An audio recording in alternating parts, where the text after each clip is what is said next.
Today we'll be talking about the 7 enlightenment factors.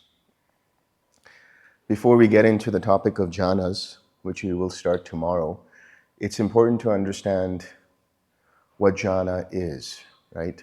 What defines jhana? The way I would explain it is, jhana is essentially the absence of any of the 5 hindrances and the presence of the enlightenment factors to varying degrees. It's not necessary that all factors have to be there all the time, but it's more like the factors will be more predominant in certain jhanas. And when your mind is collected and filled with equanimity, and you come to that point where everything is in balance in terms of the enlightenment factors, then you experience nibbana. So before we actually delve into what jhanas are, we should first understand what are their components in terms of the presence of the enlightenment factors. So what are the 7 enlightenment factors?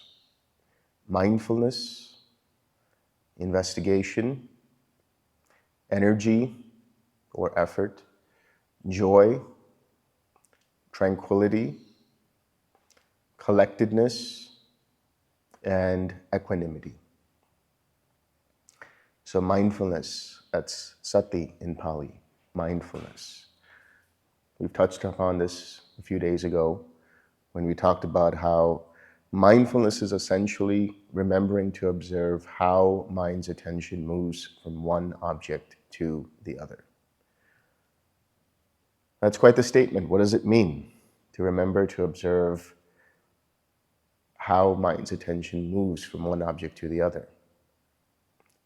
That is essentially, as I spoke of, metacognition, the awareness of awareness, understanding how your mind works, understanding the movements of mind. That's what you have to start with.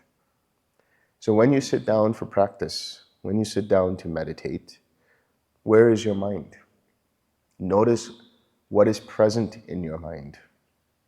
Notice, is the mind agitated? Is the mind calm? Is the mind collected? Does the mind have ill will? Does the mind have loving kindness naturally? Is the mind equanimous, or is the mind filled with some kind of doubt? The moment you do this, the moment you just observe what is happening in mind, so the first few seconds, the first few moments while you're sitting, is to notice what is going on. And this is why I suggested that you do the body scan. When you do the body scan, you are noticing any tightness and tension that might be present in the mind or the body. This is one way to bring up mindfulness. There's, there's 2 suttas, main suttas, that talk about mindfulness. One is in the Majjhima Nikaya, and that is the 4 foundations of mindfulness. And the other is the Digha Nikaya, which is essentially the same, but it is the greater discourse on the 4 foundations of mindfulness, with a further expansion of one of the foundations in regards to phenomena. So what are the 4 foundations of mindfulness? The 4 foundations of mindfulness are seeing body as body, mind as mind, or feeling as feeling, mind as mind, and Dhamma. Dhamma as Dhamma. Here, Dhamma means states of mind or phenomena in mind. So when we say mindfulness of body, what are we talking about? Mindfulness of body really means what is going on in the body. Is there tightness and tension there? Right? There are different exercises, different meditations that the Buddha prescribes in the mindfulness of body. There he talks about the mindfulness of breathing. How does the anapanasati happen? That's mindfulness of breathing. Breathing in, he knows he's breathing in. Breathing out, he knows he's breathing out. Breathing in long, he knows he's breathing in long. Breathing out long, he knows he's breathing out long. Breathing in short, he knows he's breathing in short. Breathing out short, he knows he's breathing out short. And tranquilizing mental and bodily formations as he does so. So this is what Bhante Vimaramsi saw when he formulated the right effort, when he understood that relaxing, tranquilizing is essential, is key to experiencing greater degrees of happiness and collectedness of mind. So here, the mindfulness of breathing is one exercise, one method of meditation.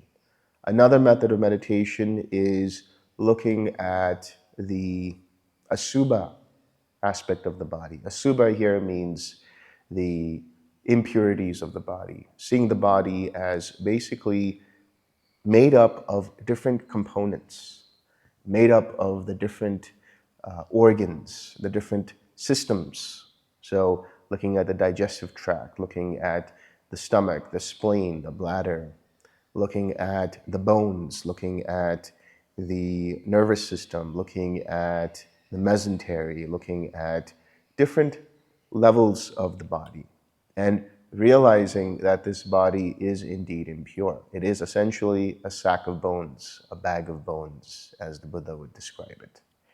And what is this practice for? This practice is usually a prescription for somebody who has a lot of identification with the body, a lot of lust in the body, or for the body. Because as you start to see that the body is really just made up of these things like bone and skin and tissues and fat and blood and urine and feces and all of these things, what happens? The mind starts to become more disenchanted with the body, starts to realize this body is just body, not something else, not something to hold on to, not something to identify with. That's one exercise. A second exercise is the mindfulness of the four great elements, seeing the body as made up of the four great elements. So what do we talk about when we say the four great elements? Traditionally, in ancient India, the four great elements are earth, water, fire, and air. So looking at the different aspects of the body in relation to these elements. And what are these elements, if you look at it in modern day? Really what they are states of matter. So looking at the solid states of matter in the body, looking at the liquid states of matter in the body, looking at the gaseous states, and then looking at the heat and temperature of the body, the fire. Then there's also another meditation that's prescribed, which is seeing the decay of the body, right? This is a very, almost a very ascetic practice. You go to a charnel ground and you look at a body that is decomposing. You look at a body that is just a fresh corpse. Then you start to look at the rotting of the body through the different aspects. So you start to see the body as, with green flesh oozing and bloated, and then you start to see the body as made up of sinews and bones and being picked on by jackals and dogs and vultures. So it's a very, very extreme practice, let's say, for people who are in the lay life. So this is usually suggested to monastics because they have the time and they have the inclination to do it. But this also lets go of the fear of death, because the fear of death is essentially, one aspect is the identification with the body again. So realizing that this body too is subject to change. This body too is impermanent. One lets go of that. And the fear of death starts to decline, starts to diminish. Then we have mindfulness of feelings, right? Mindfulness of Vedana. When we talk about mindfulness of feelings, we're talking about mindfulness of anything related to experiences of the six sense bases. So we're looking at the mindfulness of things happening with relation to the eyes, the ears, the nose, the tongue, the body, and even the mind to some extent. And what we're looking at is the impermanence of these different states. So that's mindfulness of feeling. Mindfulness of mind is essentially, when we talk about mind, right, it's coming from the word chitta upasana. So what is chitta here?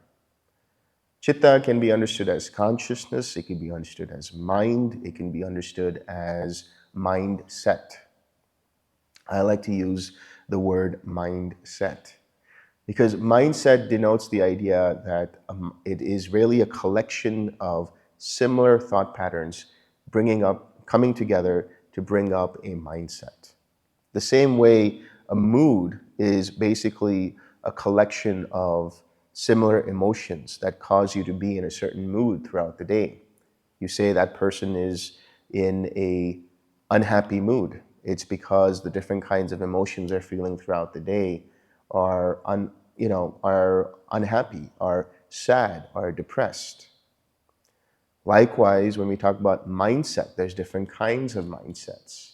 There's an uplifted mindset. There's a mindset that is contracted, a mindset that is expanded, a mindset that is luminous, a mindset that is in jhana, a mindset that is liberated, a mindset that is unliberated, a mindset that is exalted, a mindset that is unexalted, and so on. So all of these are denoting different kinds of qualities of mind. So when we talk about liberated mind, what does that mean? Liberated mind can mean the temporary liberations of being in jhana. Or it could also mean having gone through one of the states of enlightenment, stages of awakening, right? This mind here is now the mind of a stream enterer, or this mind here is now the mind of a once returner, a sakadagami, and so on. When we talk about exalted mind, right? Surpassed mind, contracted mind, distracted mind. So what is a contracted mind? A contracted mind is where the mind is trying too hard. A contracted mind is where there is a lot of concentration going on that's causing the mind to start to become dull rather than being sharp. An expanded mind, that's a mind with open awareness. A surpassed mind, that's a mind that's experiencing infinite space, infinite consciousness, and so on. An exalted mind, that's a mind that is free of the 5 hindrances. So this is chitta upasana. This is the third foundation of mindfulness. When we talk about the fourth foundation of mindfulness, we're talking about different kinds of phenomena. We're talking about different kinds of, let's say, ideas, because that also includes the understanding of the 4 noble truths. It includes the understanding of the 5 hindrances. It includes the understanding of the 7 enlightenment factors, and so on and so forth. So when you read the 4 foundations of mindfulness, it seems like it is a gradation, right? It's like you go from one step to the next. But that's only because of the way that it's been described in the suttas. In essence, when we talk about this practice, you are doing the 4 foundations of mindfulness in an integrated approach. You don't have to do one thing at a time. You don't have to pinpoint what is going on. When you are practicing, when you are using the twin practice, when you are using loving kindness or any object, using right effort, you already have mindfulness of the body. You're noticing what's going on in the body. If there is warmth in the body, if there's a sensation in the body, that's also feeling, that's Vedana. You're noticing if loving kindness is present or not. That is seeing if the mind has any mindset related to loving kindness. You're noticing if the mind is in jhana or not. You're noticing if the 5 hindrances are present or not. So it's not like you need to pinpoint. This is already integrated. It's already nested in each other when you do this practice. So mindfulness, coming back to the basic definition of mindfulness. Mindfulness is essentially being aware of mental movements. What is going on in the mind? And doing it in such a way that you don't identify with it. This is very key. This is very important. Because this is what it says in the four foundations of mindfulness as well. The Buddha says, he sees the arising and passing away of states. He understands what is present and what is not present without any covetousness or grief for the world. Covetousness or grief for the world. Covetousness, desire, right? Sensual desire, wanting things, grief, aversion, ill will, and so on. So he's looking at it in such a way, the mind is looking at it in such a way that it's not clinging to anything. It's just observing everything like a movie. This is what the meditation is. You're just observing what is going on in mind. The moment you do that, the moment you create this distance between the mind and the experience, then you have the full picture of what's actually going on. Don't try to look for, is there loving kindness in the mind? Don't try to look for, is there joy in the mind? Don't try to look for, am I being distracted? What's going on? Just observe. In the observing itself, you will have everything. Which brings us to the next part, which is investigation. Dhamma vichaya. So Dhamma vichaya. Vichaya means to examine. It means to research. It means to investigate. It means to understand what states are present and what states are not present. I like to use the word understand because the word examine and investigate, those two words bring up the idea that you have to look very closely and look very deeply and then analyze and find out what happened there and then what happened before that and what happened before that. The moment you start to do that, you start to get distracted and you go down a rabbit hole of mental proliferation. So what does it mean when we say Dhamma vichaya? Dhamma here means mental states. Dhamma means phenomena. What is going on in the mind? What states are present in the mind? Vichaya here is to understand. Is the mind in loving kindness or not in loving kindness? Is the mind radiating or not radiating? Is the mind in quiet mind or not in quiet mind? Is there present any hindrance in the mind, or is the mind free of hindrance? Is the mind experiencing spaciousness in infinite space? Is the mind experiencing infinite consciousness? So it's not that you have to ask yourself the question. You just have to be able to be open to all experiences that are happening. In the same way, for those who understand perception and feeling, which will delve deeper into independent origination. But what is feeling? What is Vedana? Feeling is the experience that's going on, dependent upon contact between the six sense bases, right? Any of the six sense bases and their objects and the corresponding awareness of those six sense bases. That's feeling. That's the experience. That experience can be pleasant, it can be unpleasant, or it can be neutral. But the knowing of it being pleasant, the knowing of it being unpleasant, the knowing of it being neutral is perception. The ability to recognize what is going on, the ability to understand what is going on. So in the same way, there is a state present in the mind. There is loving kindness there in the mind. That is the experience. The knowing of the mind being in loving kindness is the investigation of states, is the Dhamma vichaya, is the understanding, is the perception of that. So mindfulness naturally brings up the investigation of states, the understanding of what is present and what is not present.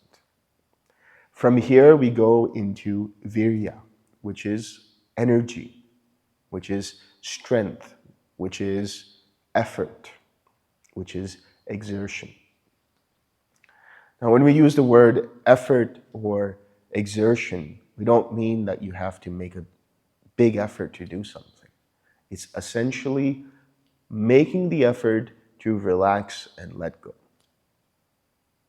If you notice that there is present in the mind a hindrance, so you have mindfulness now, you've recognized that there is a hindrance present. You recognize that this is the hindrance, and so that is the investigation of states. Now, in relaxing the mind and body, in letting go of that hindrance, you are making the right effort. So that is the level of exertion that you're doing. It's not to cling, it's not to grasp, it's not to hold on to anything, it's not to create an experience, it's not to fabricate an experience. It is to let go. And in letting go, then the mind experiences tranquility. So the exertion that we talk about, the virya that we talk about, is essentially abandoning unwholesome factors, abandoning unwholesome states of mind. When you are aware that there is present an unwholesome state of mind, you're mindful and you have understanding. When you make the effort to let go, now you have the third enlightenment factor, which is the right amount of balanced energy. As a result of which you experience joy, piti.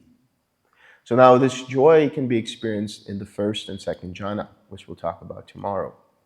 But this joy is present as a result of letting go. This joy doesn't arise because you fabricate it. This joy doesn't arise because you create the experience of joy. What you're doing if you do that, if you try to bring up the experience of joy, if you try to construct an experience of joy, then all you are doing is creating causes and conditions that are essentially impermanent and liable to change, liable to disintegrate. And so if that joy is clung to, if that joy is identified with, and it disappears, what happens? There is dukkha. There is suffering. So instead of bringing up joy in that sense, by letting go, the mind experiences what's known as relief. Right? From that relief, the piti naturally arises. From that relief, that joy naturally arises. And from that joyful state, there is tranquility. So what is that tranquility? That tranquility is where the mind is free of any afflictive states, free of any formations, that is sankharas, rooted in any kind of craving, in any kind of aversion, in any kind of attachment to views, in any kind of identification, conceit, and ignorance.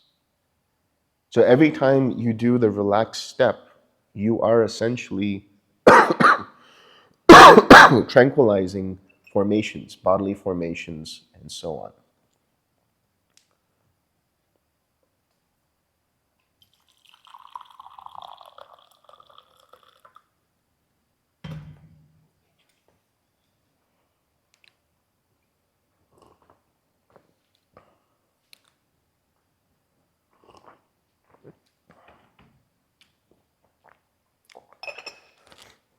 So when you tranquilize bodily formations, when you tranquilize verbal formations, when you tranquilize mental formations, then the mind starts to experience deeper levels of collectedness. So that is samadhi. So what does samadhi actually mean? Samadhi, when we talk about sama means to be even, to be balanced. And dhi here is the short form for mind, for buddhi. So The mind is balanced. The mind is ripe for experiencing jhanas. That's why when we talk about sama samadhi, right, that is right meditation or right collectedness. Right concentration is another translation. Sama samadhi.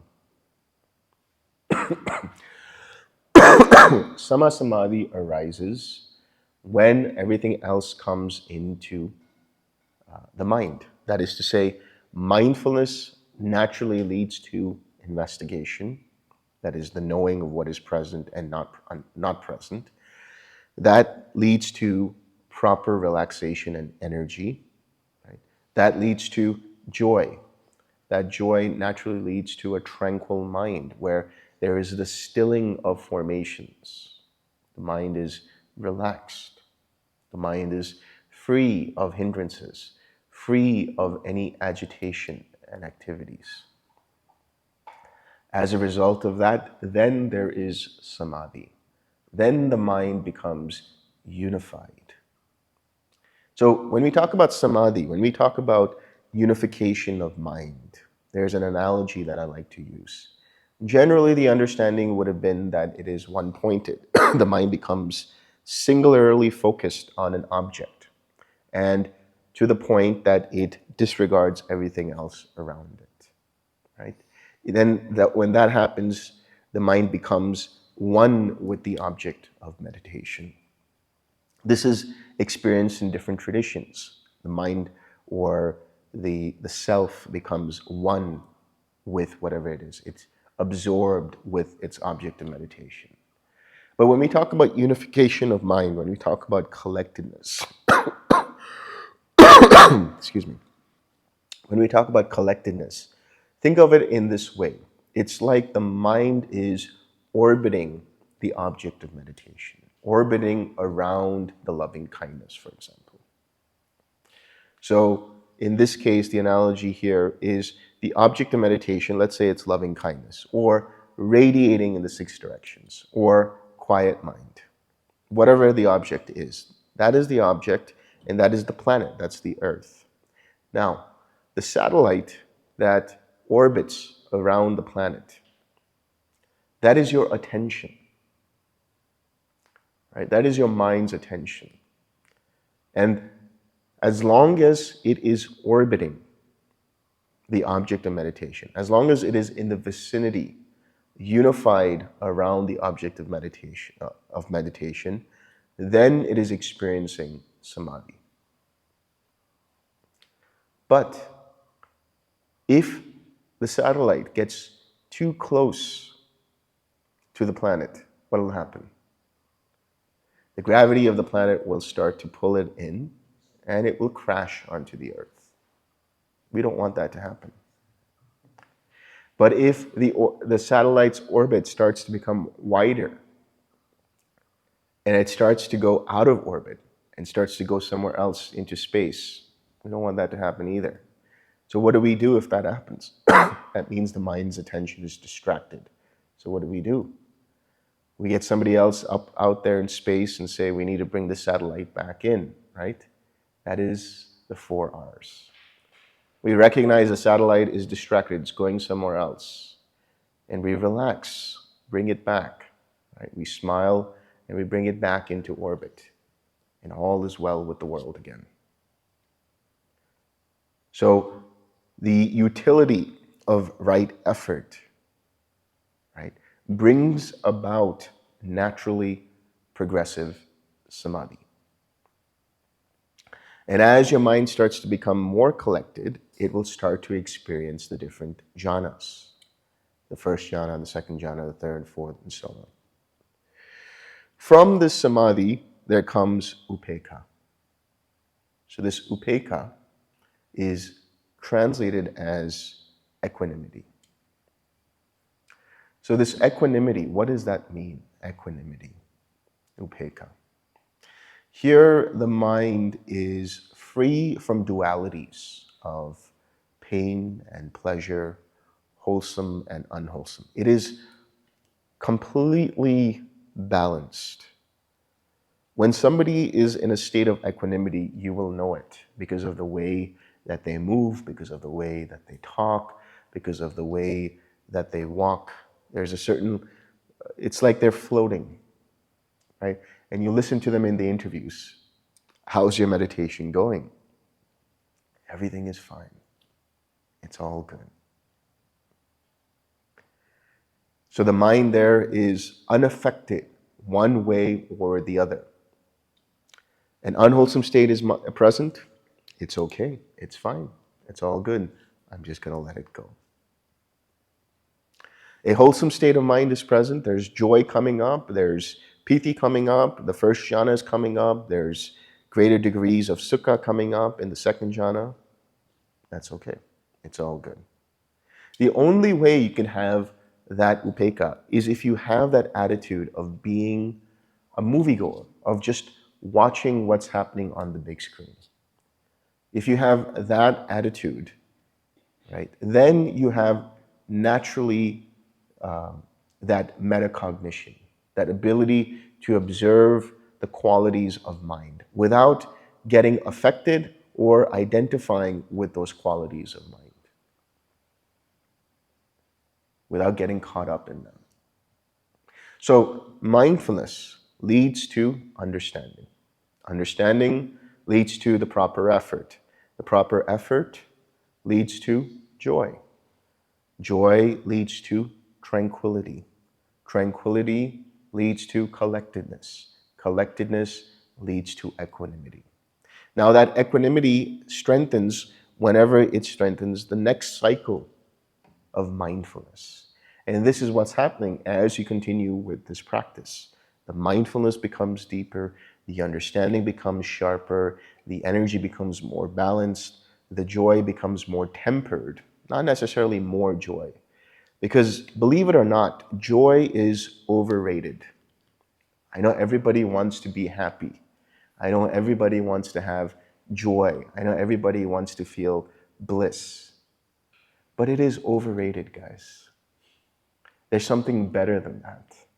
Trust me. That joy, once it's tempered, brings about tranquility. And that tranquility is so much more satisfying than this short-lived joy.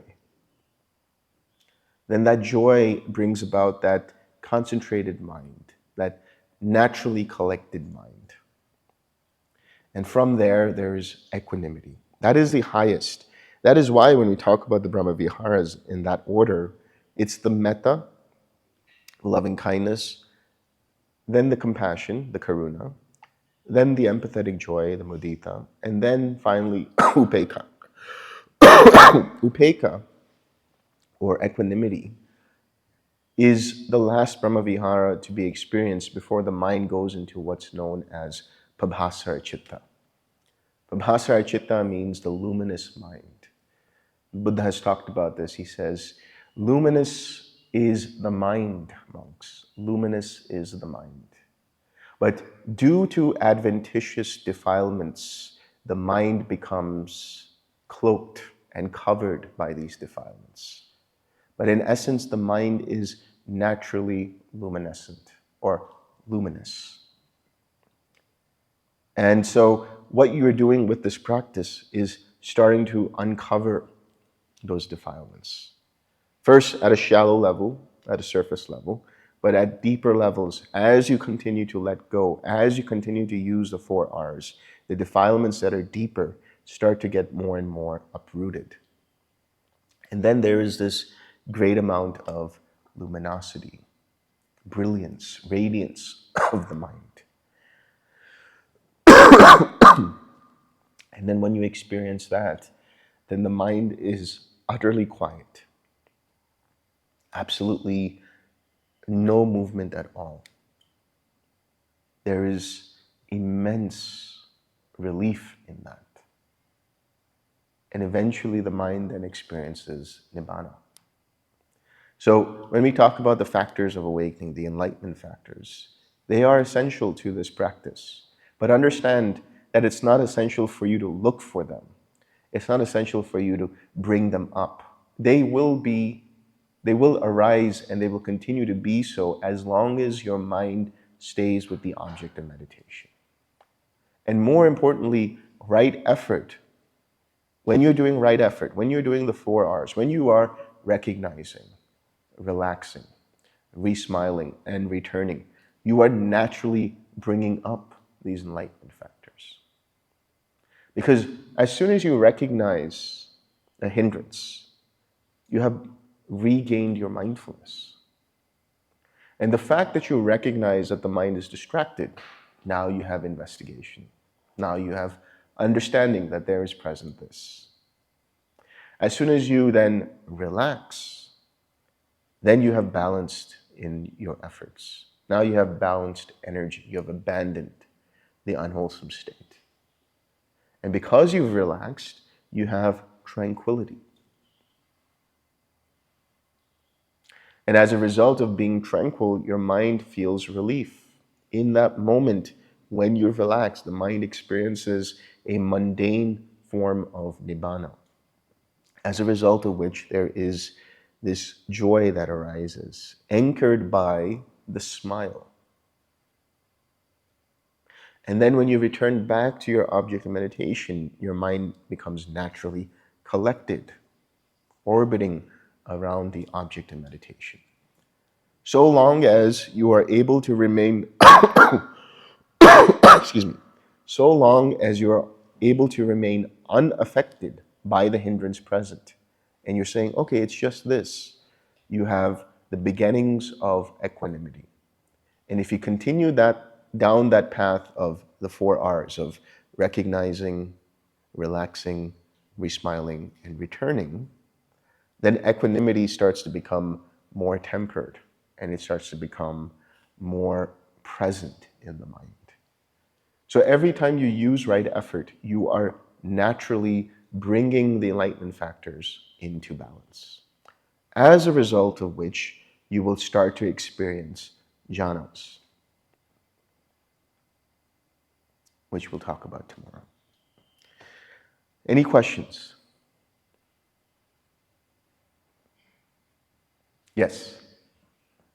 You used the analogy of that satellite, and you said that if you go too close to your target, you'll be in trouble, something like that. So can you explain that? I didn't get it Yeah, properly. in other words, if you're too close to... Less than going off the target, Yeah. but going too close. If you become too close, what happens? You become one-pointed in your mind. So in the case of the analogy, if the satellite gets too close, the gravity pulls it in and it crashes. Likewise, when you are with your object of meditation and you start to become one-pointed and you get too close, you become absorbed by the feeling of loving kindness, then you start to suppress your mind. And in suppressing your mind, you're suppressing the hindrances. When you do that, you might experience some bliss for a while, but then when the hindrances come up, they come up in full swing. And that's where the suffering arises. Yes? Means we should not get absorbed in the loving kindness. That's right. Be aware of loving kindness. That's right, exactly. And when it goes to dhyana, that time you're absorbed, no? No, that's the thing. That's what I'll talk about tomorrow with jhanas. When we talk about jhanas, there's the jhanas that are traditionally understood as where the mind becomes super focused and there's no interaction with the outside world and it becomes absorbed. When that happens, the mind might experience great states, but when it comes out, there is no wisdom tied to it. If we read Majjhima Nikaya 111, which is the Anupada Sutta, there the Buddha talks about Sariputta's journey through the jhanas. And he talks about how Sariputta is able to observe what is happening in the jhanas. If your mind is absorbed, you won't be able to note what is going on. But if you have what would be called as the tranquil aware jhanas, that is to say, a mind that is just observing everything as it is, then it doesn't get caught up into the factors of the jhanas. It knows what jhanas are present, what factors of jhanas are present. Yesterday I used another analogy of when you're having a conversation with a friend and you're in a restaurant and there's ambient music. The ambient music are the factors of the jhanas. If you get caught up in the ambient music, or if the ambient music becomes too loud, then you're not able to focus on what your friend is saying, which in this case is the object of meditation. So the object of meditation is your anchor. It allows your mind to be present and unified while it makes this journey through the jhanas. The goal is not to experience jhanas. The jhanas will happen naturally as a result of the practice. They are stepping stones on the way to nibbana, on the way to awakening. How we are observing the distractions, the same way observing the jhana. Yeah, that's it. We're saying, okay, this mind now is in this jhana. That's it. Yeah. After. How does one observe the difference in permeating and pervading versus absorption? When you use the word permeating and pervading, what do you mean? What Buddha said, like, permeating joy or any the object of meditation, permeating it, like in loving kindness, 6 directions. Right, so he talks about he pervades in one direction and the other and so on and so forth. Yeah. And the difference between that and absorption. Yeah. Pervading here actually brings about a sense of spaciousness. Absorption is closing in, is pinpointing. So when we talk about pervading, when we talk about radiating in the 6 directions, a lot of people ask, do I radiate from the heart? Do I radiate from the head? I say you don't radiate from either. Where do you radiate from?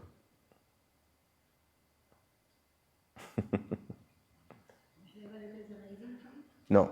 Now at that point, there's no body there. Right? At that point, what's happening is you have the experience of loving kindness, which is mental at that point. And this is why I like to use this way of looking at it, because it helps you get out of the body, get out of the head.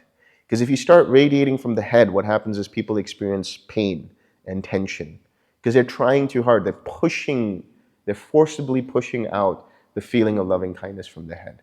I say instead of that, just imagine your body surrounded by a bubble of loving kindness or a bubble of compassion. It's like an aura that's around you, right? And so from that aura, you're just noticing that aura increasing. That's the pervading that's happening. This is very much similar to the kasina practice.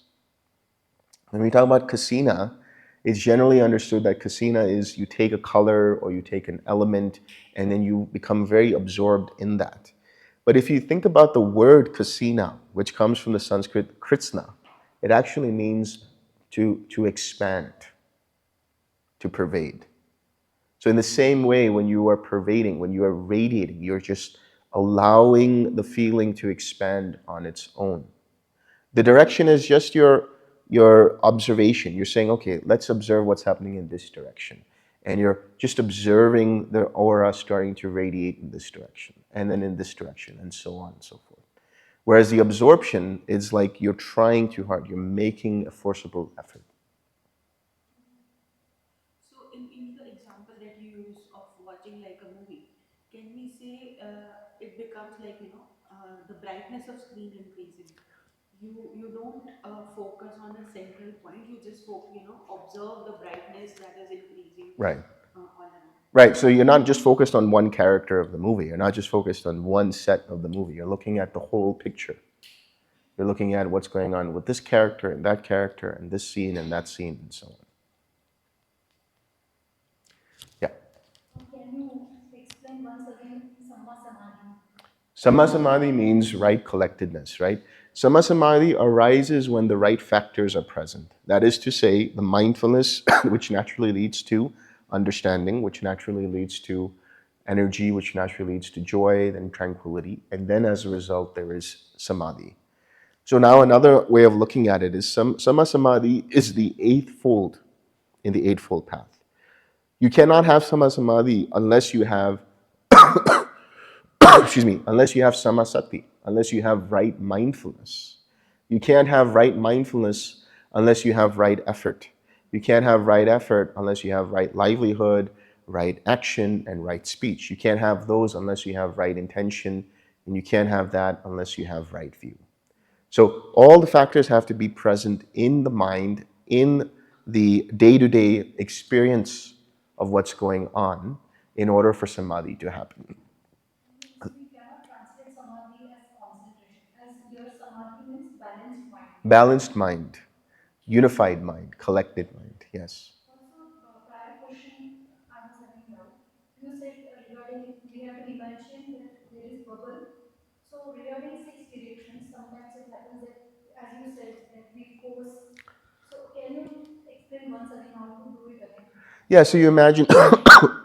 Now, first of all, when you're radiating, it might help for you to actually have loving kindness in your heart, and you just allow that to be there, and you allow that to start to expand on its own.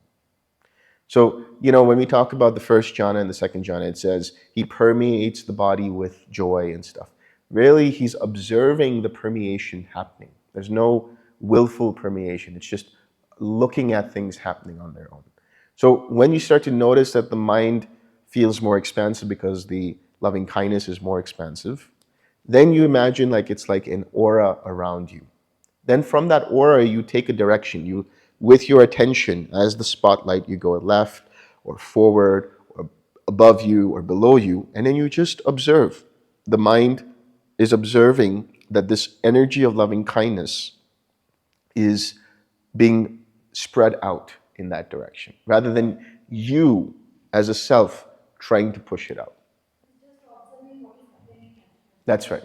There's a small intention of, okay, in this direction, let it be pervaded. And you just observe that happening. Yeah.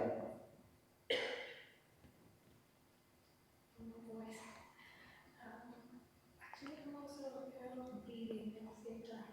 So is that okay? When you say aware of breathing, what do you mean? Like you're getting concentrated on your breath, or you're just aware that the breathing is happening? Aware of breathing, like coming in and out, and also aware of the flow. That's I'm switching in. You can look at the, excuse me, you can look at the breathing as just being there. If your mind starts to get concentrated on the breathing, treat it as a distraction and let it go. Relax and then come back to the feeling of loving kindness.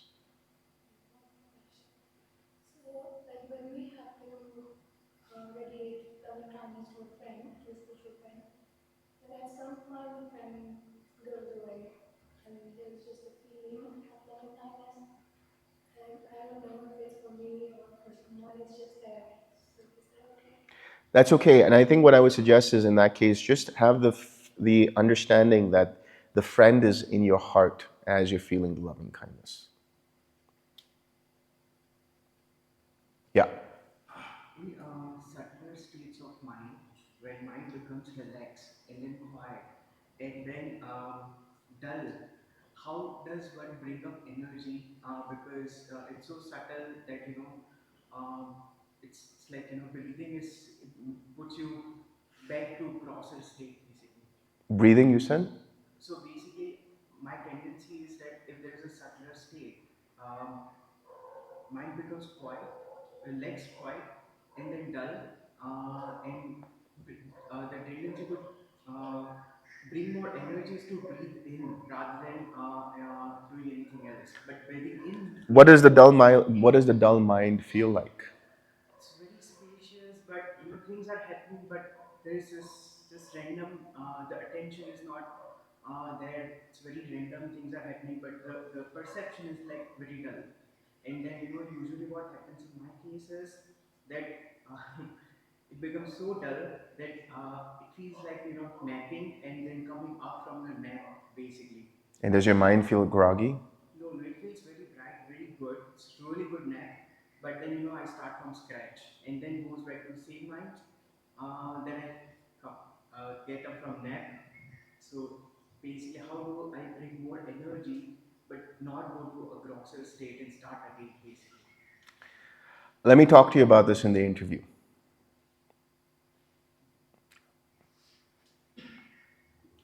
just know that it's not dull.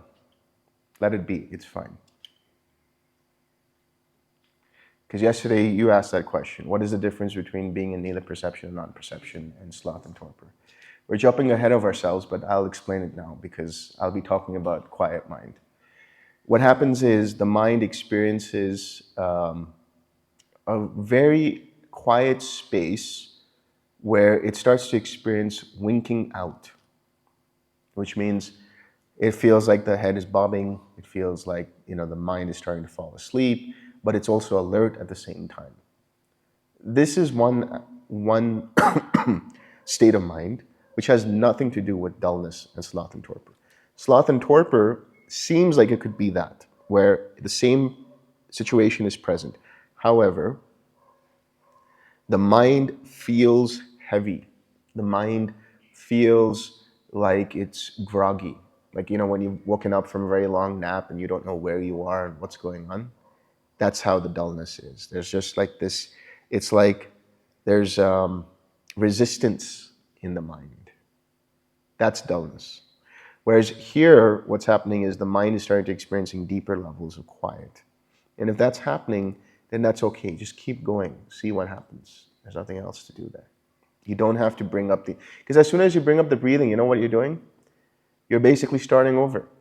You are coming to a point where your verbal formations have ceased and your physical formations are starting to diminish. And now your mental formations are going to cease. But in mistaking that for dullness, you're reverting back to bringing up verbal formations and physical formations. So let it be. I don't know what to do because it keeps looping basically. Keep watching it. Don't do anything else. Just observe it. That's it. Yeah. The way you explained about dullness versus the other state, can we look at the dispassion from not self and equanimity in the same way? No, there is a How does one difference. differentiate whether it's dispassion of not self and whether it is equanimity? How does one know? We are really jumping the gun, guys. This is like day 7 I'm going to be talking about this, but okay. So equanimity is essentially a mind that is balanced and unaffected by one thing or the other. Another word for equanimity is yata bhuta jnana dasanam, which means the knowledge and vision of things as they are. From there, you get disenchantment. The knowledge and vision of things as they are means you start to look into the nature of reality as being impermanent, liable to cause suffering, and not self. As a result of which, you get tired of the arising and passing away of phenomena. And that tiredness is the beginning of disenchantment. There, the mind turns away from all mental activities. From that disenchantment, then there comes dispassion, where the mind is insulated by this dispassion, and anything that comes up just goes past it, and it doesn't even look at it. It's coming to a point where there's a signless collectedness of mind. So equanimity is the conditioning factor for disenchantment and then for dispassion. So, if one is experiencing some the not self aspect in day to day life to some extent, and it is impacting the meditation itself, how does one deal with that? So I think what you have to understand is when you look at things as not self, you don't have to investigate them as not self. The experience of not self happens naturally. It doesn't happen as a result of analyzing and investigating. And so even that experience of seeing not self is actually a fabricated experience. The true experience of anatta is a result of letting go. And then there will be no difference in what you see in daily life or in practice. And this happens when you experience infinite consciousness. When you see the arising and passing away of consciousness, then you realize, oh, this is not me, this is not mine, this is not myself. As a result of which, then you experience equanimity in nothingness. So there's no self, or you can't say that there is a self, and you can't say that there is no self. All you can understand is that everything that we think of as self does not hold water as self. Because the idea of self is what? The idea of self is that it's permanent. The idea of self is that it's blissful and that it's all pervading. Sat Chittananda, right? But when you look at and see all our experiences, the five aggregates, the links of dependent origination, experiences, feeling, Veda, perception, and so on, you realize that none of those match the sense of self that is talked about. And so you let go of that, and whatever is remaining is not self or not self. It's just the mind with wisdom, a mind that is liberated through the experience of not self. So, sure, if you see not self, what you're going to notice is there's a deep level of equanimity. That should be the fruit of seeing not self, equanimity. If you can bring that into your practice, then from there you start radiating equanimity, and then you start to experience disenchantment and dispassion. Yeah. So can we call wisdom as in one of the definitions, standard definition of wisdom is seeing the links of dependent origination. Yeah. Can we call wisdom as increasing the, like someone is gaining the wisdom means he's gaining the level of understanding. Yeah. Can we say like this? Yeah, I mean, wisdom is essentially, panya, that's insight, wisdom, understanding links of dependent origination. It's letting go, it's experiencing greater degrees of cessation.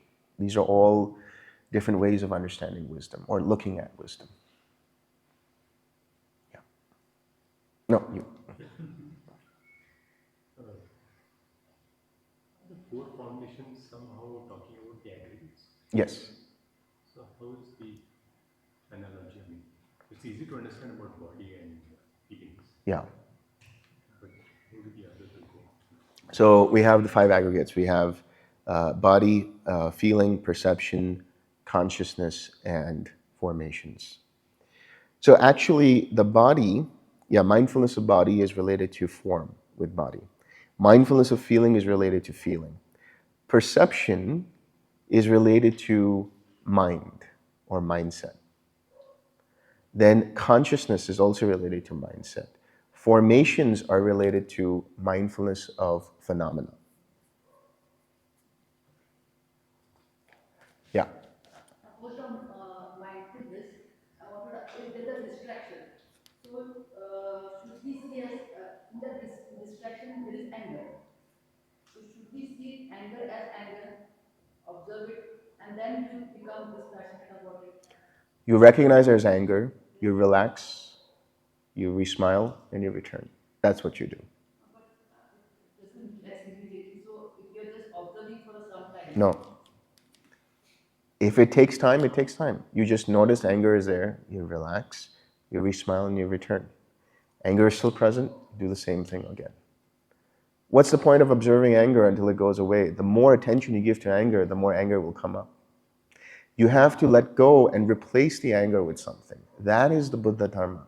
It's not about just observing to the point of oblivion. If that was the case, and the Buddha would have just said, monks, keep observing, don't do anything else. But he talked about the four right efforts. He talked about noticing what is present, letting go of what is unwholesome as being whatever is present as unwholesome, and then replacing it with something that is wholesome. So the replacing is important. Fine, anger is there, but you have to make the right effort to relax the anger. You can't just observe it. It's not going to do anything. so we have to accept that there is anger. Yeah, just say, okay, there's anger. That's to recognize. And then you relax. You let it go. You bring up the smile or something wholesome to replace the anger with. And that should take you no more than 1 or 2 seconds to recognize that the anger is there. And then as soon as you recognize, you have to relax. Yeah. It's experiencing the life state. It's like important. Yes. Depends what you're experiencing, because dreamlike states can happen as a result of the mind getting distracted by something, and there's gaps in your attention, and now the mind starts to feel groggy. That's one kind of dreamlike state. Another kind of dreamlike state happens where the mind is bright and very radiant and is able to observe everything, but still there's things that are going on. And this dreamlike state happens in a state called neither perception nor non-perception. Choices and images, and you're aware of those images and voices, Yes, but at the same time you feel like you're about to sleep, but you're not sleeping. yes, And yeah. You're awake, you're asleep and awake at the same time. so it's so important. No, sloth and torpor is you have no mindfulness there at all. The picture is clear, the voices are very clear, you can hear them clearly, you say you're present, right? And you're very present, that's important. If you're not present, then there's sloth and torpor. Yeah. Acharya, is it possible the whole sitting is filled with hindrances and you are at a point which you are trying to smile, but the smile is also within a fraction of a second? Yeah, it's possible. So the whole sitting could be filled with hindrances. That's okay. So That's okay. Yeah. Sometimes while meditating, it feels dizzy. Mm. Dizziness, like garganta,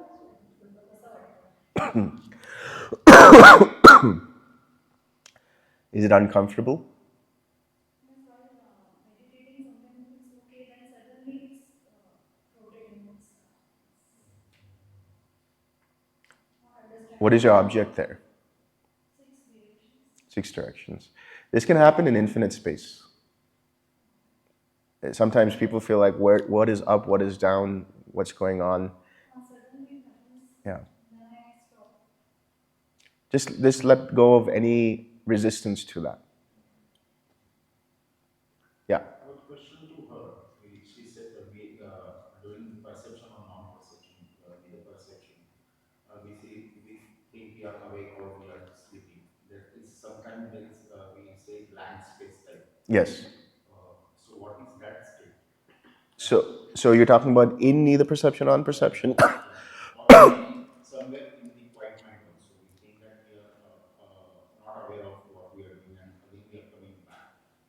So is that the blank space, or we are away from our object? So the mind as the object is just observing what's going on. Everything that's happening in neither perception or non-perception is just the mind sinking down into here.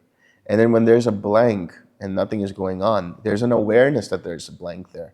That is a deeper level of quiet mind. Awareness should be there. Awareness should be there. Yeah. If it is not there, then you are moving away from that. Yes. So there is distraction. There's a distraction. Yes.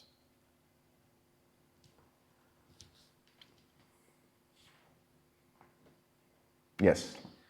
Acharya, during this sitting with the complete hindrances, there is a feeling, especially with eyes and the forehead. What could be done with that? Stop trying so hard. Usually what happens is if the mind is trying too hard, it will be filled with a lot of hindrances. You know, there's a tendency in the first couple of days where the mind, as I said, it really wants to make a lot of progress and it does everything that it can do. That's very much counterintuitive. So you need to relax, you need to back off a little bit and just observe things instead of wanting things to happen. Yeah. In a similar situation like this, sitting full of hindrances. Yeah. The pain, the sight of pain is sometimes, in this case, it is head and eyes and all. In my case, with legs. Yeah. And it keeps grabbing your attention every time. Yeah. You just want to. Because you guys are trying too hard. You're trying too hard. You're pushing too much. You have to relax and just enjoy it and just observe. Anytime the mind starts to try too hard, it manifests as some kind of pain in the head or some kind of pain in the body. So should we stop the practice and then? No, just back off a little bit. Just relax. And just observe what's going on. And then come back to your object and just be aware of it. Don't have to like try to stay with it as long as you can. As long as you're just there and it's there, that's it. That's the level of effort you have to make. Because it generates the feeling of urgency to stop and get away from that. Because that's aversion. That's aversion. You have to 6R or 4R the aversion. Yes. Yeah. Yeah, go ahead. What is beyond Chittanupassana? What is what? What is beyond Chittanupassana? Dhamma upasana. Yeah. So in the formless jhanas, in the formless states, how does one know whether if one is not grasping onto say in when infinite consciousness is arising, one is not grasping to anything. It's just like a very fast picture. How do you know whether you are kind of floating away or whether you are actually able to stay with the object of meditation? Because the the the feeling is also not like very prominent, right? In formless journal, it's how does one know whether you are actually staying with if you are just having that awareness, or whether you are kind of drifting even in the formless journal. As long as you are aware of loving kindness or compassion, as soon as your mind drifts away from that, then you know you're drifted. That's why I'm saying loving kindness or compassion is your anchor. If you're no longer feeling that, or if it's drifting away, then you're distracted. So even if the feeling is very subtle, but That's then okay. there is awareness of that subtlest of feeling, you are with the You're object, fine. You're fine. or you are, if not, then you have started drifting. Well, how do you know you're drifting? You're drifting because you're thinking about something else. Remember what I told you. When you feel loving kindness, if there are thoughts in the background and you're still with loving kindness, then you're not distracted. As soon as your attention goes to a distraction, then you're distracted. Even if there's a fragment of loving kindness that you're still aware of, even if there's distractions or so-called distractions in the background, then you're not distracted. Even if there's one atom of loving kindness present, you're not distracted. Yeah. When distractions come to me, for my case only to be specific, it's not only one distraction. It's mental also, it's physical also. So, I mean, is it necessary to observe everything or just let go? Whatever distraction and then. That's what I'm telling you guys. Don't observe the distraction. Observe you got distracted and come back.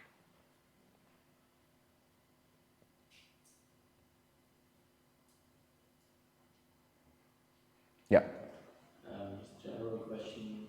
These videos that are recorded now, will you be able to watch them later? It's already up on YouTube.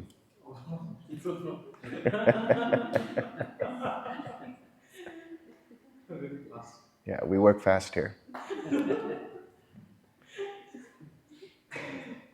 All right, on that note, let's share some merit.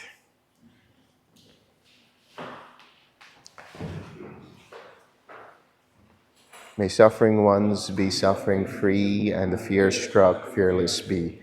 May the grieving shed all grief, and may all beings find relief. May all beings share this merit that we have thus acquired for the acquisition of all kinds of happiness. May beings inhabiting space and earth, devas and nagas of mighty power, share this merit of ours. May they long protect the Buddha's dispensation. Sadhu, sadhu, sadhu.